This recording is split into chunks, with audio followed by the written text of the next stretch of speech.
Hi there, this is Paul Williams, Keller Williams Realty, and going to go over how to do a proper comparative market analysis, or CMA. So I'm going to start off here with the subject property. This is a home that I currently have in escrow, and we're going to go through how we did the pricing analysis on this. So the first thing we're going to do is we want to look at what the property is, obviously. This is a single-family detached home, so we're only going to look at other single-family detached homes in the multiple listing service, and we're going to look at those that are the most similar. So there's some things that we're going to be looking for. Specifically, this is, as you can see, this is a 3-bedroom home, and in the 3-bedroom home, we're not going to be comparing that to a 2-bedroom condominium. That makes no sense. At the same time, we probably won't be comparing it to a 6-bedroom, 7,000 square foot home built 4 years ago, because this house was built in 1970. So we're going to look at all these different variables here. We're going to look at the bedrooms, the bathrooms. This is a 2-bedroom, 1.5 bath. Square footage is 1760 square feet. It was built in 1970.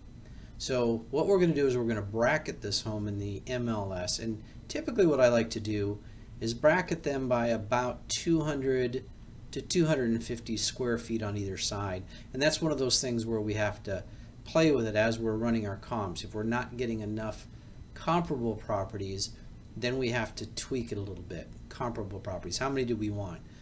Ideally what we want is 3 actives, 3 pendings, and 3 solds, and the solds should be within about a half-mile radius, about 60 to 90 days back. Same types of things that an appraiser will look for. If we cannot find those, then we might widen the circle, especially in this kind of marketplace where things are flying off the shelves in a matter of days. Our market time is down to days, it's not even weeks. So rather than going back in time, we'd probably want to cast a wider net, and maybe instead of just going out a half-mile radius, go out to a full mile radius and see what we can find. If we're still not finding enough, then what I would do is remove the radius search altogether and just search within the zip code. Now you'll see here later on that in this particular instance, I'm even searching into a particular area, set of neighborhoods, and that's because I know the neighborhood really well, and I knew that I could probably get enough to figure out exactly what this property is going to be valued at. So if we go back and we look here again, one of the things about this house is you'll see that it's backs up to, here's the zip code 92129, so we're going to, like I said, keep it in there. But it also backs up to the golf course here, or to the freeway. So that's going to be a limiting factor. That's going to hurt its value by some amount, and that's something is subjective. One buyer might walk in and say, there's no way I want to buy this house because I don't want to be near a freeway. Other people will say, well, I'll put in some dual pane windows and that won't bother me. But I might pay $10,000 less for this particular property. I might pay $20,000 less. That's subjective. We don't know exactly what that is. And sometimes you can go back and do a real data analysis, but those can be very complex and complicated to find proper comparable properties, those that back to freeways, those that did not. You've got to find the same condition. It's a very labor intensive process, and does not always end up exactly with what we're looking for. The other complicating factor is if you look at this green area right here, that is a former, now defunct golf course, and what's going to be happening back there is they're going to be building back there. The plans are for some homes, but that's a big question mark for buyers. They don't know what that is, or what it's going to be. So that is also going to potentially hurt us in value. So this is our subject property. So now what I'm going to do is I'm going to go over to the multiple listing service, and I'm going to pull that over to this window here if I can. Doesn't want me to. Here we go. Okay. And I've already done this process, and what I've done here is I've bracketed it. So I'm looking at zip code 92129.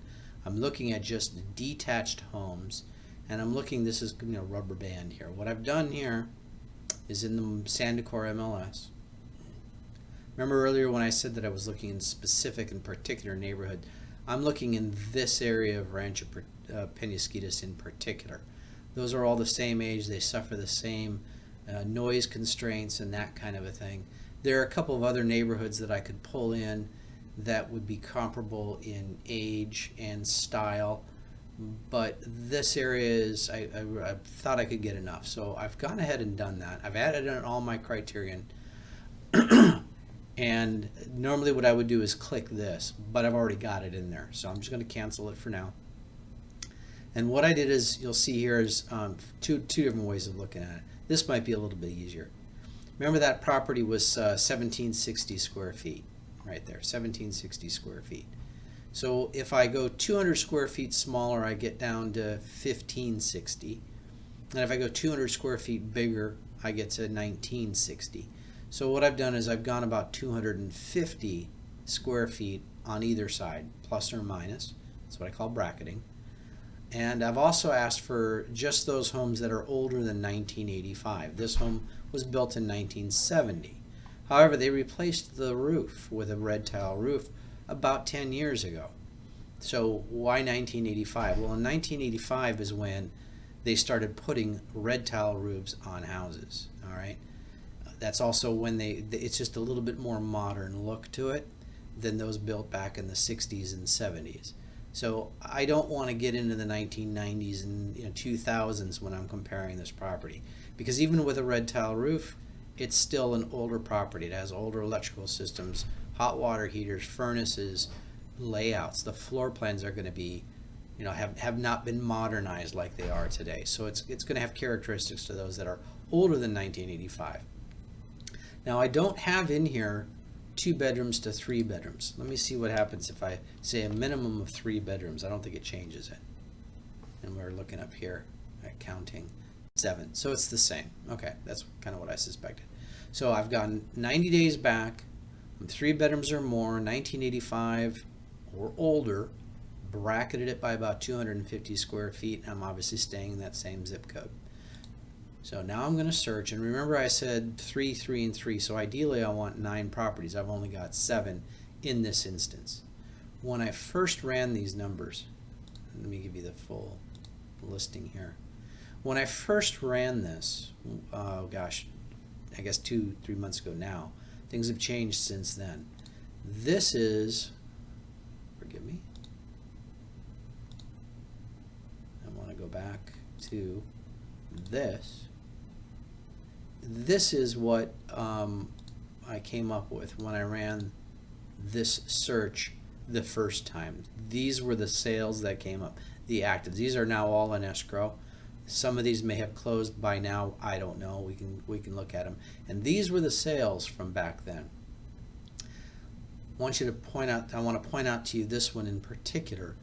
This is an exact model match just up the street, 3 or 4 doors up the street, that closed escrow back in February. Today is April 11th. So 2 months ago, this home sold for $587. All right, so that's a model match. You can't do any better than a model match 4 doors away. That's what the appraiser is really going to be looking at when it comes to appraising the property. Okay, so if I go back to the MLS, and here they all are. See, so there's that sale there on Andor that I was talking about. Looks like maybe Meknes and Raju, maybe those have sold recently. But here are the comps that I'm going to be using here just as an example. For what I use is this spreadsheet, and there's a PDF form of that spreadsheet. I'm going to tell you, I'm going to show you how that works. And in fact, right here I can just show you. When I put this together, what it does based on all of the appraisals that I've done over the years, and I go back and I reconcile these adjustment numbers to make sure that everything makes sense. And basically what I've found is appraisers don't adjust for square footage at the price at which the homes are selling. Let me explain. Right now, homes in Rancho Penasquitos are going at like $400 a square foot. If an appraiser does an adjustment and there's a difference of $100 a square foot, or of 100 square feet between the subject property and a comp, he doesn't take 100 square feet and multiply it by 400. He's going to do it as some factor of that. It might be half, it might be a third, and that's sort of a subjective thing for each appraisal. And I'm going to show you one here right now. This is a home I sold in Del Sur, oh gosh, end of last year-ish, something like that. You can see this was almost a 3,000 square foot home. This is a subject property. So then the appraiser came in and they looked at all these different properties, and what she focused on, and she says it in her report down here, equal and heaviest weight was placed on sales comparables 1 through 3 due to many similarities. All right, so let's take her at face value then, okay? This is 1, 2, and 3. 1, 2, and 3. Names have been changed to protect the innocent. So you can see this one, these are all closed sales. These are comparable sales. This one sold for $286 a square foot in Del Sur. This one at $285 a square foot, and this one at $300 a square foot. Now, let's talk about square footage. That is not the end-all be-all by any means. And I hear people talk about that, and what I like to say is you kind of look at square footage as on a macro level, if you remember your economics. The macro level is, if I look at Rancho Penasquitos and it's selling at $400 a square foot versus Rancho Santa Fe and it's maybe selling at $1,200 a square foot, that gives me an idea, an overlay of the land. Okay, Rancho Santa Fe is probably more expensive. It is. So on a macro level, it helps you to kind of get a sense, but on the micro level, it breaks down rapidly. And the reason for that is a price per square foot does not account for things such as upgrades. It doesn't account for views. It doesn't account for 3-car garages. The example that I use all the time for people is if you were going to buy 2 homes that are immediately across the street from each other, and one is selling for $400 a square foot, and the other one across the street is selling for $300 a square foot, which is the better deal? Everybody says, well, based on that, the $300 a square foot. However, what I forgot to tell you is the one at $400 a square foot, they just put $150,000 in upgrades in the house. It has a huge backyard, an ocean view, and a 3-car garage. The one on the other side was a former rental. It backs up to the railroad tracks, has a 2-car garage, and needs about $250,000 just to get it up to speed. Now which one do you buy? You see, price per square foot, square footage price, that falls apart rapidly, all right? And appraisers only use it to kind of fit the model of what they're looking to do. I think that's probably the best example I can use for it. Here's what I mean. You see here, these were selling for right around $300 a square foot. This difference was $83 or 83 square feet difference between this floor plan and that one. That's 180, that's 115 square feet different. Now when you're doing an appraisal, and it just depends on which way you go, when I'm doing my spreadsheet, what I do here is I've got an adjustment for $10,000 for a bedroom, okay?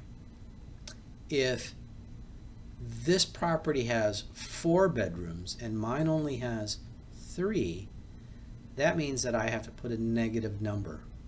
In other words, my property is not as good. Here I've got an extra half a bath that this one doesn't have. Half bath, no half bath. That means mine is superior by $5,000. So that's how I do it here. Appraisers can do the exact same thing. You'll see here that this home was smaller by 115 square feet. Therefore, our property was valued by this appraiser at almost $6,000 more. It was a positive adjustment. She added it to the value, and that's going to reflect down here.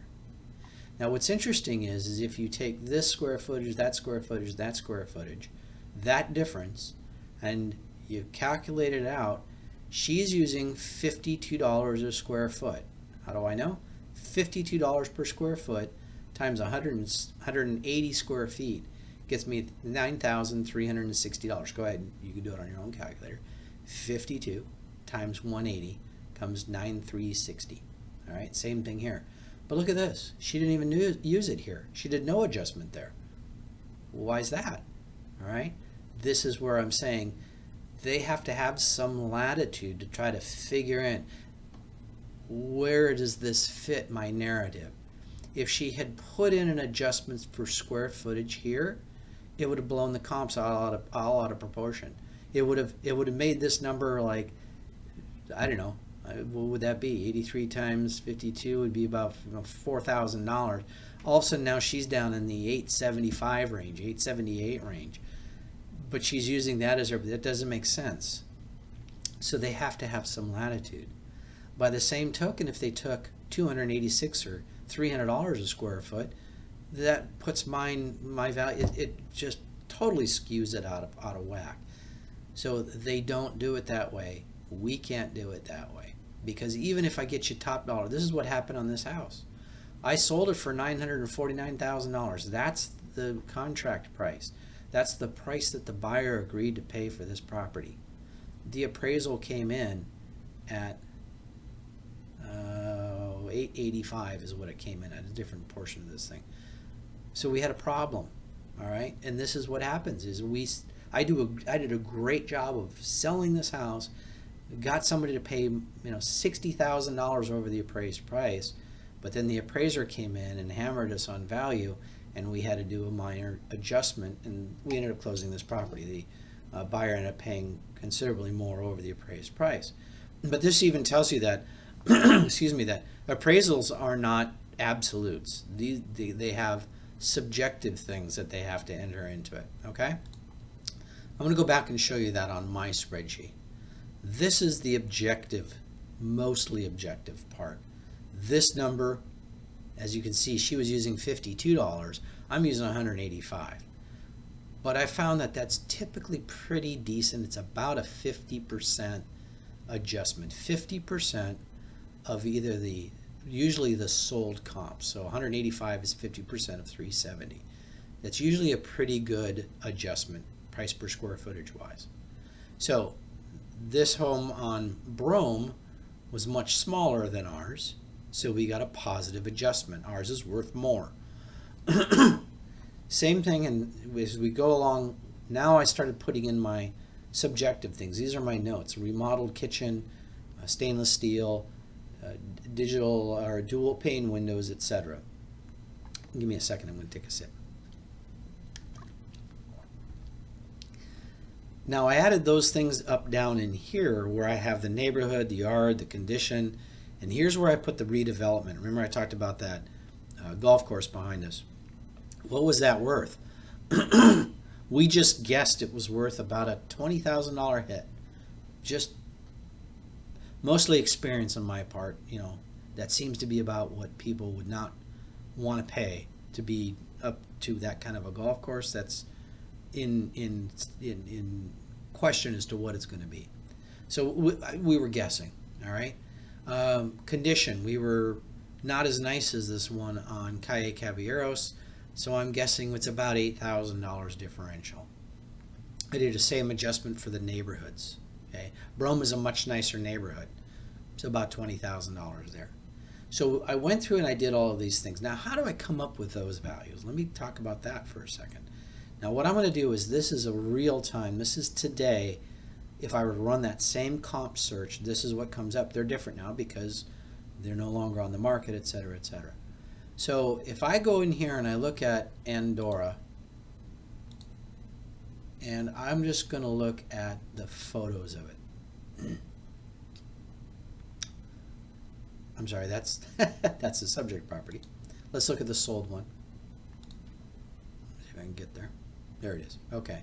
So this is the model match that I mentioned up the street. Okay. So I'm going to just kind of go through this and look at these photos and kind of make a determination as to how much nicer was this one than ours, or is it worse? Now the problem with this and why we need to be looking at properties is these photos look much nicer than what this property really was. This thing, it was a total gut job. It was in terrible condition, but it looks really nice, okay? So I just go through and you kind of look at the photos and figure out, how much more did these people spend on upgrading this particular house. The other thing that on this that doesn't work in this case, but let's also look at the agent's remarks and what did they say. Now you can see here it says fixer. I'm going to highlight that fixer. Okay, it's been a rental for many years. Needs TLC. Well, that's accurate. So now that gives me some insight as to what this property really looked like, because now here this is interesting because his remarks are really contrary to what his photos look like. So now we kind of have to do a little bit more digging. I happen to have seen this house. I know what condition it was in. So when I went and looked at the comparables for it, let me see if I can find it here real quick. There it was here. I said that our yard was nicer by about $5,000 and our condition was about $25,000 better. It was probably more than that. It was probably $35,000, $40,000 better. All right, and that got pointed out, and that was okay, because if you look at what these adjustments did, the average of all of these happened to be 627. Now, when I'm pricing a property, I do it two ways. One is my gut feel. I've been selling homes here for 26 years plus. I have a gut feel. When I walk into a house, I can pretty much tell what it's going to sell for, but I never rely completely on my gut. I always come back and I do this analysis, this in-depth analysis of it, to make sure that I've got the right numbers, to make sure there's not something that I'm missing. And this, I worked on this and worked on this, and it was funny because I told them originally we're probably worth 6.25 to 645, somewhere right in there, depending. This analysis kept coming back to about 625, and you can see here we listed it at 625, and I raised the price. That was the purchase price. Okay, I had multiple offers on it, so my analysis was pretty spot on. And so this is the kind of thing that you want to do. Now, how do you do this? So you can make your own spreadsheet, etc. Of course. I'm going to go back here, and what I do. These are all the pending. These are all the current homes. I'm going to take mine out of there. So let's pretend that we're comping another property that happens to. Let me rephrase that. Since I'm doing this particular home, I'm going to take it out. And so I'm going to just say, just show me all the checked ones here.